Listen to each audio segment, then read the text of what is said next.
굴지의 기업회장이셨던 아버지의 장례식장은 그분의 명성만큼이나 크고 엄숙했습니다. 검은 상복을 입은 사람들이 끊임없이 밀려들었지만 그 속에서 막내딸 이수연 씨의 마음은 무겁기만 했죠. 아버지는 평생 일밖에 모르는 분이셨고 가족 간에는 늘 보이지 않는 벽이 있었습니다. 특히나 성공 가도를 달리는 큰오빠 강민 씨와 화려한 언니 지영 씨 사이에서 존재감, 약한 비정규직 연구원인 자신은 늘 주눅 들어 있었으니까요. 이제 아버지가 돌아가셨으니 지긋지긋한 형제간의 경쟁과 불화도 끝날 수 있을까요? 그녀는 그것만을 간절히 바랐습니다. 모든 장례 절차가 끝나고 가족들이 아버지의 서재에 모였습니다. 아버지가 남기신 막대한 유산을 나누는 시간이었죠. 변호사가 두툼한 서류 봉투를 열고 딱딱한 목소리로 유언장을 읽어내려갔습니다. 남은 재산 100억 원. 그것을 3남매에게 한치의 오차도 없이 똑같이 3분의 1로 나눈다는 내용이었습니다. 수연 씨는 자신도 모르게 안도의 한숨을 내쉬었습니다. 혹시나 아버지가 장남인 오빠에게 더 많은 몫을 주거나 혹은 다른 복잡한 조건을 달았을까봐 걱정했거든요. 이제 정말 끝이라고 생각했습니다. 이 돈으로 작은 연구실이라도 얻어 누구의 눈치도 보지 않고 자신이 좋아하는 역사 기록 연구에 몰두하고 싶었죠. 하지만 큰오빠 강민 씨의 표정은 어두웠습니다. 사업가인 그는 100억 원의 3분의 1이 성에 차지 않는 눈치였죠. 언니 지영 씨 역시 입술을 삐죽이며 불만을 숨기지 않았습니다. 수연 씨는 다시 불안해졌습니다. 며칠 뒤 수연 씨는 아버지의 유품을 정리하기 위해 홀로 서재를 찾았습니다. 오빠와 언니는 비싼 유품들을 챙기느라 바빴지만 그녀는 아버지의 손때 묻은 책들과 서류들을 차분히 정리하고 싶었죠. 책상 위 아버지가 유독 아끼셨던 가족사진 액자가 눈에 들어왔습니다. 어색하게 웃고 있는 삼남매와 늘 그랬듯 무표정한 아버지. 그녀는 액자의 먼지를 닦아내려다 문득 액자 뒷면이 조금 헐거워진 것을 발견했습니다. 호기심의 뒷면 덮개를 열어본 순간 그녀는 숨을 멈췄습니다. 액자 뒤에는 납작하게 접힌 또 다른 유언장 봉투가 숨겨져 있었습니다. 변호사가 읽어준 것과는 다른 아버지의 진짜 친필 유언장처럼 보였죠. 떨리는 손으로 봉투를 열었습니다. 안에는 유언장과 함께 아주 낡고 거친 종이에 그려진 그림 한 장이 들어 있었습니다. 그것은 어릴 적 뛰어놀던 뒷산, 바로 그 선산의 약도였습니다. 그리고 지도 중앙 가장 크고 오래된 밤나무 그림 옆에 아버지의 거친 필체로 이렇게 적혀 있었습니다. 진짜 보물은 가장 오래된 밤나무 아래 묻었다. 수연 씨는 헛웃음이 나왔습니다. 아버지의 짓궂은 장난일까요? 하지만 지도 한 귀퉁이에 찍힌 아주 희미하지만 선명한 붉은색 인형. 그것은 아버지만 사용하시던 개인 인감이 틀림없었습니다. 이것은 장난이 아니었습니다. 그녀의 심장이 쿵쾅거리기 시작했습니다. 100억보다 더 귀한 진짜 보물이라니. 그게 대체 뭘까요? 그녀가 지도를 불빛에 비춰 자세히 살펴보던 바로 그 순간 지도 가장자리 아주 작은 글씨가 눈에 들어왔습니다. 마치 경고처럼 섬뜩하게 적혀 있었죠. 탐내는 자, 무덤이 되리라. 이수연 씨는 그날 밤 아버지의 서재에서 발견한 비밀, 지도와 유언장을 가슴에 품고 뜬 눈으로 밤을 지새웠습니다. 이걸 어떻게 해야 할까요? 오빠와 언니에게 알려야 할까요? 아니면 아버지의 마지막 경고처럼 혼자만 간직해야 할까요? 탐내는 자, 무덤이 되리라. 그 섬뜩한 글귀가 그녀의 머릿속을 떠나지 않았습니다. 그녀는 평생 형제들 사이에서 조용히 살아왔습니다. 분란을 일으키고 싶지 않았죠. 어쩌면 이건 정말 아버지의 짓궂은 장난일지도 모릅니다. 하지만 다음 날 아침 그녀의 고민은 허무하게 끝나버렸습니다. 아침 식사를 위해 거실로 나온 수연 씨를 기다리고 있던 것은 차갑게 식은 오빠 강민 씨의 눈빛이었습니다. 그는 이미 모든 것을 알고 있다는 듯 팔짱을 낀 채 그녀를 노려보고 있었죠. 수연아, 어젯밤 아버지 서재에서 뭘 찾았다고 들었다.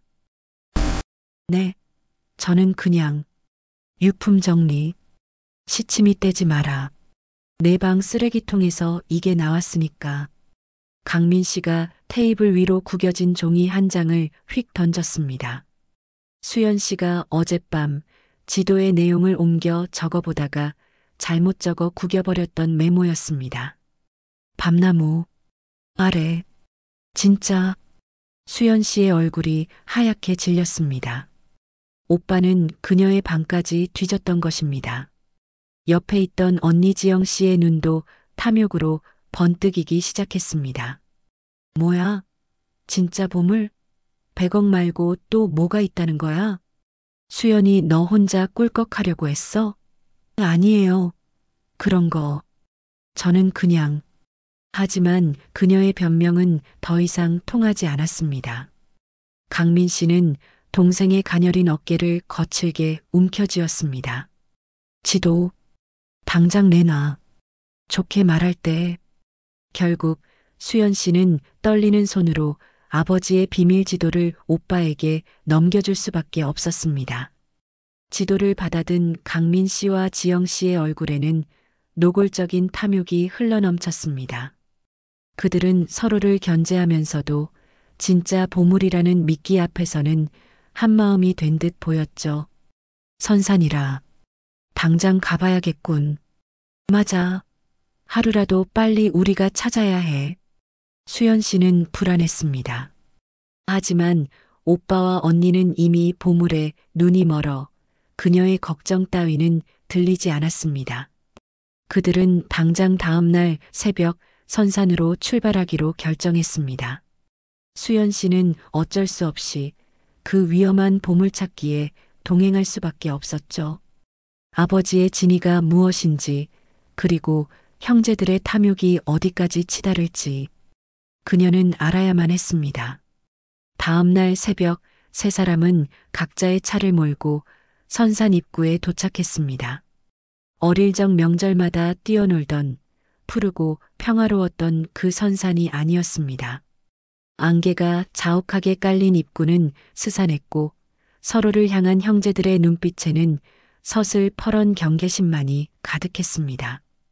이곳은 더 이상 추억의 장소가 아니었습니다. 피 튀기는 전쟁터의 입구였죠. 수연 씨는 차에서 내리며 선산 입구에 세워져 있던 낡은 나무 경고판을 보았습니다. 늘 그 자리에 서 있던 입산 금지라고 쓰인 팻말이었습니다. 그런데 어찌된 일일까요? 그 팻말이 마치 날카로운 무언가의 베이기라도 한 듯 정확히 반으로 쪼개져 있었습니다. 마치 불길한 미래를 예고하는 것처럼 말입니다. 자욱한 안개가 발밑까지 내려앉은 선산은 어릴 적 기억 속의 그 푸른 동산이 아니었습니다. 축축한 흙냄새와 썩은 나뭇잎 냄새가 코를 찔렀고 길은 사람의 발길이 끊긴 지 오래된 듯 거칠었죠. 이수연 씨는 오빠와 언니의 뒤를 따라 숨을 헐떡이며 비탈길을 올랐습니다. 그녀의 손에는 아버지의 그 낡은 지도가 들려 있었지만 안개 때문에 한치 앞도 분간하기 어려웠습니다. 아, 힘들어 죽겠네. 오빠, 이 길이 맞아? 보물이 있긴 있는 거야? 언니 지영 씨가 신경질적으로 투덜거렸습니다. 평생 높은 구두만 신고 다녔을 언니에게 이 험한 산길은 고역 그 자체였겠죠. 하지만 큰오빠 강민 씨는 뒤도 돌아보지 않고 앞만 보고 걸었습니다. 그의 눈은 이미 진짜 보물에 대한 탐욕으로 이글거리고 있었으니까요. 조용히 하고 따라와. 지름길이니까. 강민 씨가 갑자기 희미하게 나 있던 등산로를 벗어나 가파른 숲속으로 방향을 틀었습니다. 수연 씨가 깜짝 놀라 지도를 확인했습니다. 오빠, 지도는 이쪽 길이 아닌데요? 여긴 너무 위험해요. 벼랑? 시끄럽다. 내가 지도 다시 봤어. 이쪽이 빨라. 엄살 부리지 말고 따라와. 강민 씨는 동생의 경고를 묵살하고 억센 손으로 나뭇가지를 헤치며 험한 길을 만들었습니다. 언니 지영 씨도 불평하면서도 어쩔 수 없이 그 뒤를 따랐죠. 수연 씨는 불안한 마음을 감출 수 없었지만 혼자 뒤처질 수는 없어 조심스럽게 발걸음을 옮겼습니다. 바로 그때였습니다. 안개 속에서 갑자기 발밑이 훅 꺼지는 느낌이 들었습니다. 아! 수연 씨의 발이 미끄러지며 몸이 아래쪽으로 쏠렸습니다. 그녀가 발을 헛디딘 곳은 흙이 무너져 내리고 있는 아찔한 벼랑의 가장자리였습니다. 야! 수연아! 언니 지영 씨가 겁에 질려 비명을 질렀습니다. 수연 씨는 떨어지지 않으려 필사적으로 젖은 흙바닥을 움켜쥐었지만 몸은 계속해서 아래로 미끄러졌습니다. 몇 미터 아래로는 안개에 가려 보이지도 않는 깊은 낭떠러지였습니다. 오빠, 살려. 그녀가 절박하게 오빠를 불렀습니다. 강민 씨는 그녀를 돌아보았습니다. 하지만 그의 눈에는 동생을 걱정하는 기색보다 여기서 시간을 지체하면 보물을 빼앗길지도 모른다는 그 차가운 계산이 먼저 스치는 듯 했습니다. 수연 씨의 손끝에서 마지막 흙덩이가 부스러져 나갔습니다. 이제 정말 끝이라고 생각한 순간 그녀의 손이 본능적으로 허공을 휘저었고 무언가 거칠고 단단한 것을 움켜쥐었습니다. 그것은 칡넝쿨 사이에 숨겨져 있던 아주 낡고 두꺼운 밧줄이었습니다. 그녀는 마지막 남은 힘을 다해 밧줄을 끌어당겼습니다. 밧줄은 기적처럼 그녀의 몸무게를 버텨주었죠. 그녀는 젖먹던 힘까지 짜내 밧줄을 잡고 벼랑 위로 기어 올라왔습니다. 온몸이 땀과 흙으로 범벅이 되었고 심장은 금방이라도 터질 듯 뛰었습니다. 후, 겨우 숨을 고르던 그녀의 눈에 자신이 잡고 올라온 그 낡은 밧줄 끝에 매달린 무언가가 들어왔습니다. 손바닥 반만한 크기에 비바람에 닿아 반질반질해진 작은 나무패였습니다. 마치 누군가 일부러 여기에 매달아 놓은 것처럼 말이죠. 그녀는 홀린 듯 나무패를 집어들었습니다. 앞면에는 무슨 뜻인지 알 수 없는 기묘한 기호들이 음각되어 있었습니다. 그리고 그녀가 나무패를 뒤집어 본 순간 그 뒷면에는 아주 또렷하고 익숙한 두 글자가 깊게 새겨져 있었습니다. 관리인. 안개는 어느새 걷히고 숲속 깊은 곳, 마침내 그들이 찾던 거대한 밤나무가 모습을 드러냈습니다. 수백 년은 좋게 되었을 법한 나무는 마치 선산의 정령처럼 신비로운 기운을 뿜어내고 있었죠. 이수연 씨는 아버지의 지도에 그려진 바로 그 나무임을 직감했습니다. 하지만 오빠 강민 씨와 언니 지영 씨의 눈에는 신비로움 따위는 보이지 않았습니다. 오직 그 뿌리 아래 숨겨져 있을 진짜 보물에 대한 탐욕만이 번뜩일 뿐이었죠. 세 사람은 마치 약속이라도 한 듯 나무 주변의 땅을 파헤치기 시작했습니다. 미리 준비해온 작은 삽과 곡괭이가 축축한 흙을 개걸스럽게 파먹었죠. 비켜. 여긴 내가 먼저 봤어. 웃기지 마. 오빠 혼자 다 차지하려고. 보물이 가까워질수록 형제간의 우애 따위는 흙먼지처럼 흩어졌습니다. 그들은 서로를 밀치고 욕설을 퍼부으며 한 뼘이라도 더 땅을 차지하려 아기다툼을 벌였습니다. 수연 씨는 그 광경을 차마 지켜볼 수가 없었습니다. 아버지가 원했던 것이 정말 이런 모습이었을까요? 오빠, 언니, 제발 그만하세요. 이러다 다쳐요. 수연 씨가 애타게 말렸지만 그들의 귀에는 들리지 않았습니다. 바로 그때였습니다. 쨍그랑 강민 씨의 삽끝에 무언가 단단한 것이 부딪히는 소리가 났습니다. 찾았다. 찾았어. 강민 씨의 눈이 광기로 번뜩였습니다. 그가 미친 듯이 흙을 파헤치자 이내 녹슬고 찌그러진 낡은 철제 상자가 모습을 드러냈습니다. 보물이었습니다. 언니 지영 씨도 비명을 지르며 상자로 달려들었죠. 내 거야. 이건 내 거야. 두 사람은 상자를 먼저 열겠다며 서로의 머리채를 잡고 바닥을 뒹굴었습니다. 수연 씨는 이 끔찍한 광경을 멈춰야 한다고 생각했습니다. 그녀는 두 사람 사이로 뛰어들어 상자를 감싸 안았습니다. 제발 그만하세요. 이러지 마세요. 아버지가 이걸 원하셨을 리 없잖아요. 하지만 그 순간 강민 씨의 눈이 수연 씨를 향했습니다. 그의 눈에는 더 이상 동생을 보는 온기 따위는 없었죠. 오직 자신의 탐욕을 방해하는 장애물을 보는 듯한 살기만이 가득했습니다. 비켜, 비키라고 했지. 강민 씨는 수연 씨를 거칠게 밀쳐냈습니다. 그녀의 몸이 속절없이 뒤로 나뒹굴었고 머리가 나무 뿌리에 세게 부딪혔습니다. 아! 짧은 비명과 함께 수연 씨의 의식이 흐릿해져 갔습니다. 바로 그 찰나였습니다. 피슝 하는 날카로운 소리가 숲의 정적을 갈랐습니다. 수연 씨를 밀치고 상자를 움켜쥐려던 강민 씨. 그의 굵은 목덜미에 아주 작은 마취총 주사 바늘 하나가 정확히 꽂혔습니다. 강민 씨는 비명조차 지르지 못하고 그 자리에 거품을 물고 쓰러졌습니다.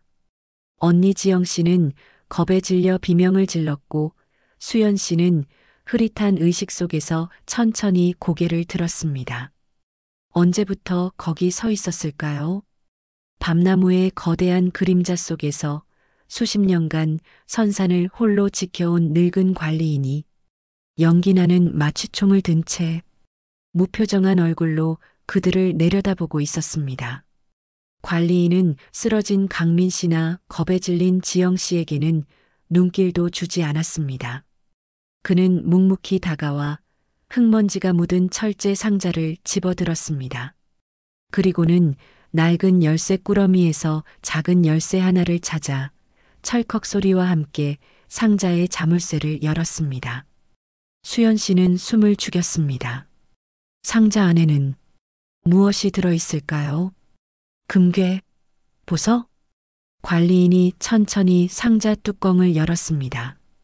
그 안에는 반짝이는 보물이 아닌 아주 두툼한 서류 뭉치 하나와 누렇게 변색된 낡은 편지 한 통만이 덩그러니 들어 있었습니다.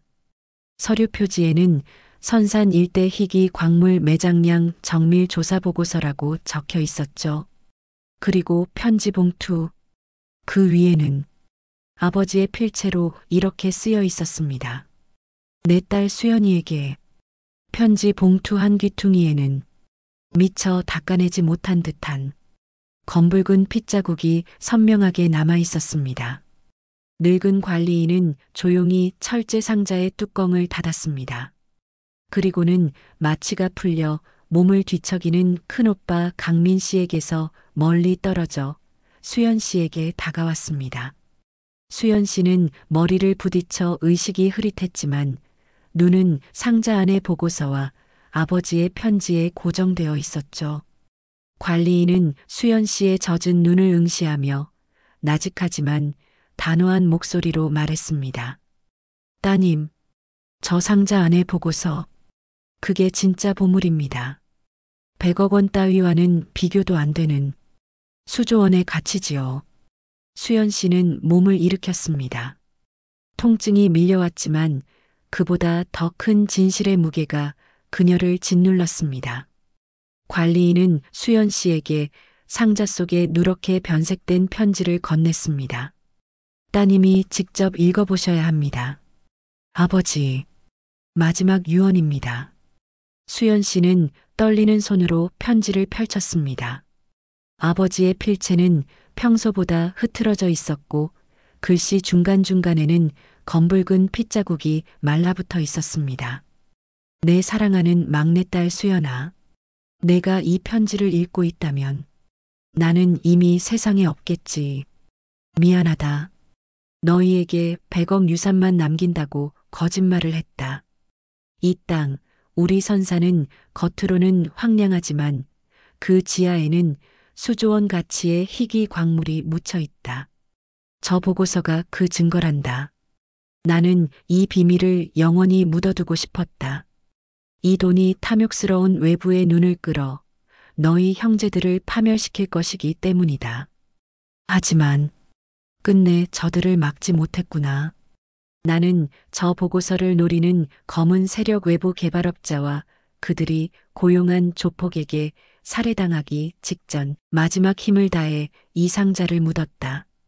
수연아, 너는 나약한 듯 보이지만 내게는 진실을 쫓는 강단이 있다. 이 땅과 가족을 지킬 수 있는 건 탐욕에 물들지 않은 너뿐이다. 내가 남긴 진짜 유산은 돈이 아니다. 이 보고서를 이용해 탐욕스러운 외부 세력으로부터 내 오빠와 언니 그리고 이 땅을 지켜다오. 수연 씨는 편지를 읽으며 오열했습니다.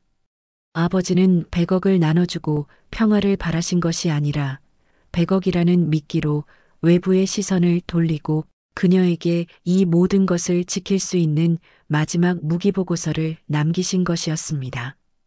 바로 그 순간 크윽 하는 거친 소리와 함께 큰오빠 강민 씨가 마취에서 깨어났습니다. 그는 상자 안에 있는 보고서의 표지를 보자마자 광기에 휩싸였습니다. 수조원이라고. 보고서, 내놔. 강민 씨는 눈을 부라리며 관리인을 덮치려 했지만 관리인은 노련하게 몸을 피했습니다. 강민 씨는 보고서가 든 상자를 발로 차 쓰러뜨리고는 튕겨나온 보고서를 낚아채 달아나기 시작했습니다. 오빠, 보고서 가져가지 마요. 수연 씨가 소리쳤지만 강민 씨는 뒤도 돌아보지 않았습니다. 보고서에 눈이 먼 그는 이제 수연 씨나 관리인 따위는 안중에 없었습니다. 관리인이 다급하게 수연 씨의 팔을 붙잡았습니다. 따님, 안 됩니다. 저 보고서를 노리는 자들이 있습니다. 어서 숨어야 합니다. 그 순간 숲의 저편에서 나뭇가지를 밟는 우지끈 하는 소리가 들려왔습니다. 소리가 점점 가까워져 왔습니다. 그리고 숲의 어둠 속에서 검은 양복을 입은 낯선 사내들 여럿이 섬뜩한 미소를 지으며 모습을 드러냈습니다. 그들의 손에는 쇠파이프와 몽둥이가 들려 있었죠. 그들은 보고서를 든 강민 씨를 향해 무서운 속도로 달려가기 시작했습니다. 관리인이 수연 씨의 손을 거칠게 이끌었습니다. 따님, 저들은 아버지를 죽인 자들입니다. 어서 이리로 오세요. 아버지께서 미리 파놓으신 비상 통로가 있습니다. 관리인은 숲속 깊은 곳에 숨겨진 아버지의 비상 통로 입구로 이수연 씨를 거칠게 밀어 넣었습니다. 입구는 칡넝쿨과 흙으로 교묘하게 가려져 있었죠. 그들이 통로 안으로 몸을 숨긴 직후 검은 양복의 사내들 조폭이 짐승처럼 헐떡이며 그 자리에 도착했습니다. 그들의 손에는 보고서를 든 강민 씨가 붙잡혀 있었죠. 아버지까지 죽인 사람들이에요. 수연 씨는 공포에 질렸지만 관리인은 조용히 손가락을 입에 대며 침묵을 지시했습니다. 통로의 좁은 흙벽 너머로 강민 씨와 조폭들의 거친 대화 소리가 희미하게 들려왔습니다. 이강민, 보고서 가져왔어? 여기 있습니다. 수조원짜리 보고서. 이제 저랑 개발 계약하는 거죠? 하하, 당연하지. 내가 우리를 위해 동생들을 잘 처리해주면 내 몫은 확실히 챙겨줄게. 수연 씨의 심장이 갈갈이 찢어졌습니다. 오빠 강민 씨가 보물을 독차지하기 위해 자신과 언니를 해치려 했다는 사실을 두 귀로 직접 들은 것입니다. 관리인은 통로를 따라 수연 씨를 재촉했습니다. 통로는 어둡고 축축했지만 아버지의 땀과 결의가 서려 있는 듯 했습니다. 아버지께서 미리 다 파두신 겁니다. 이 통로만 따라가면 안전합니다. 한참을 통로 깊숙이 들어갔을까요? 갑자기 앞에서 비명이 터져 나왔습니다. 아, 오빠, 이게 무슨 짓이야? 그곳에는 먼저 피신했던 언니 지영 씨가 통로 벽에 기대어 흐느끼고 있었습니다. 그리고 그녀의 앞에는 조폭들에게 붙잡혀 쇠사슬에 묶인 듯한 모습의 선산 관리인이 무릎 꿇고 있었죠. 관리인의 입에는 흰 천이 씌워져 있었습니다. 수연 씨는 영문을 알 수 없었습니다. 언니, 이게 어떻게 된 거야? 관리인 아저씨가 왜 잡혀 있어? 언니 지영 씨는 피범벅이 된 얼굴로 수연 씨를 올려다보았습니다. 그녀의 눈은 이미 공포와 절망, 그리고 비열함으로 범벅되어 있었죠. 미안해. 수연아, 나 혼자 살아야 했어. 나도 내 인생 찾아야 하잖아. 지영 씨는 오빠 강민에게 자신이 연락했다는 것을 숨기지 않았습니다. 큰오빠 강민 씨는 보고서를 조폭들에게 넘긴 뒤 언니 지영 씨에게 전화해 너만 살고 싶으면 관리인과 수연이 위치를 알려라라고 협박했던 것입니다. 100억보다 큰 돈 앞에서 언니는 결국 동생을 배신했습니다. 바로 그때 뒤따라 들어온 강민 씨와 조폭들이 통로를 가득 메웠습니다. 드디어 만났군. 이수연. 내가 보고서 안 가져갔으면 이런 꼴은 안 당했을 텐데. 강민 씨는 수연 씨를 향해 총구를 겨누었습니다. 눈앞에는 탐욕에 눈먼 오빠와 배신한 언니, 그리고 말없이 쇠사슬에 묶여있는 조력자. 수연 씨는 통로의 가장 깊숙한 막다른 곳에 완벽하게 갇혔습니다. 수연 씨는 절체절명의 위기 속에서 고개를 들었습니다. 통로의 천장, 그녀의 눈높이와 정확히 마주친 그곳에는 아버지의 비상계획을 암시하듯 희미하게 나무 열매 문양이 음각되어 있었습니다. 막다른 동굴. 큰오빠 강민 씨가 총구를 겨눈 채 이수연 씨를 향해 마지막 항복을 요구했습니다.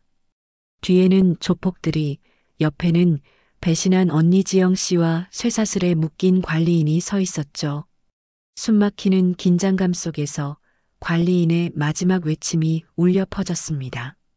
저 문양, 아버지의 마지막 열쇠입니다. 수연 씨는 고개를 들었습니다. 어둠 속 통로 천장에 새겨진 희미한 나무 열매 문양. 그것은 어릴 적 아버지의 서재에서 보았던 아버지만의 암호였음을 그녀는 깨달았습니다. 아버지의 비상계획. 그것만이 이 지옥을 끝낼 유일한 희망이었습니다. 항복해라, 수연아. 항복하면 목숨만은 살려줄게. 어차피 보고서는 내 손에 있어. 강민 씨의 목소리는 광기로 가득했습니다. 수연 씨는 더 이상 물러설 곳이 없음을 깨달았습니다. 그녀는 공포 대신 차가운 결의를 택했습니다. 오빠, 보고서는 가져갔겠지. 하지만 아버지의 진짜 유언은 보고서가 아니야. 수연 씨는 천천히 떨리는 손으로 바닥에 주저앉았습니다. 그녀는 절망하는 척하며 시간을 벌었습니다. 그래, 내가 졌어. 오빠가 이겼어. 하지만 적어도 이 보물이 우리 가족을 파멸시킨 마지막 증거라는 건 알아야 하지 않겠어? 강민 씨가 멈칫했습니다. 수연 씨는 그 찰나의 순간을 놓치지 않았습니다. 그녀는 쇠사슬에 묶여있는 관리인의 눈을 똑바로 바라보았습니다. 관리인은 눈빛으로 그녀에게 아버지의 계획을 암시했습니다. 수연 씨는 고개를 끄덕였습니다. 오빠, 보고서에는 이 땅 밑에 수조원이 묻혀 있다고 했지? 그걸 확인하려면 아버지의 비상 열쇠가 필요해.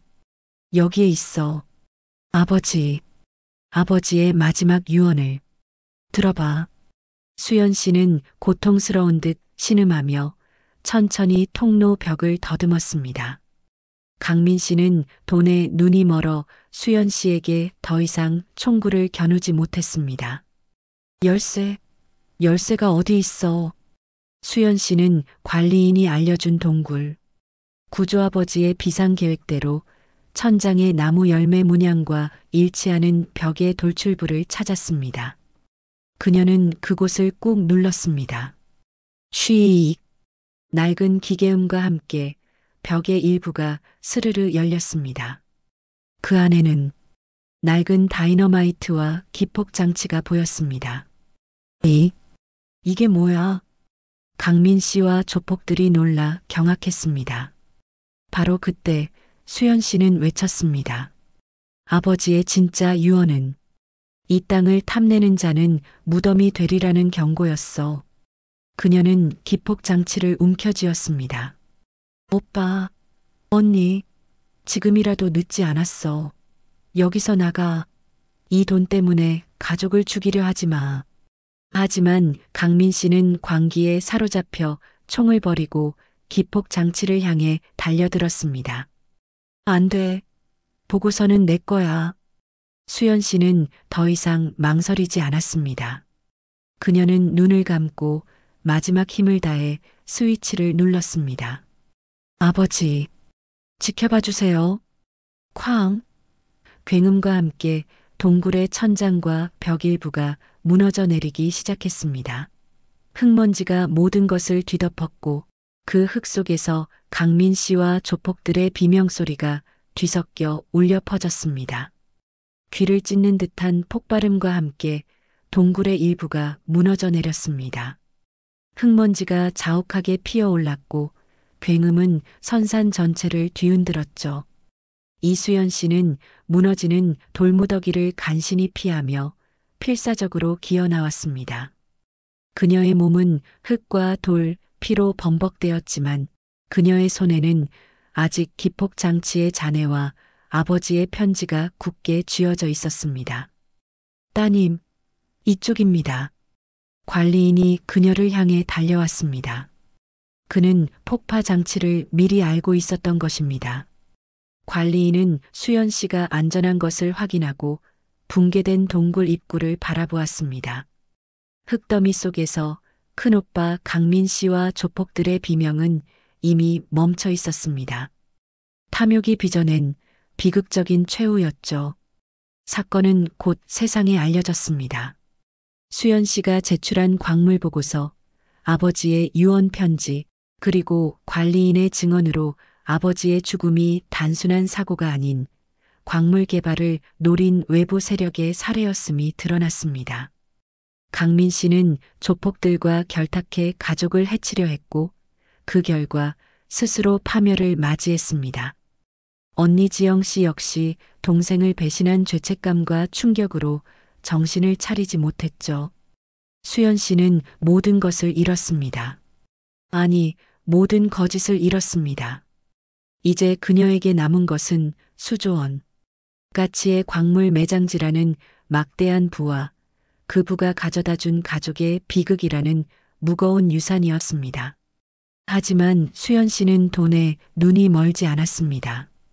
그녀는 아버지의 진정한 유언대로 가족의 파멸을 가져올 이 광산을 탐욕으로부터 지키기로 결심했습니다.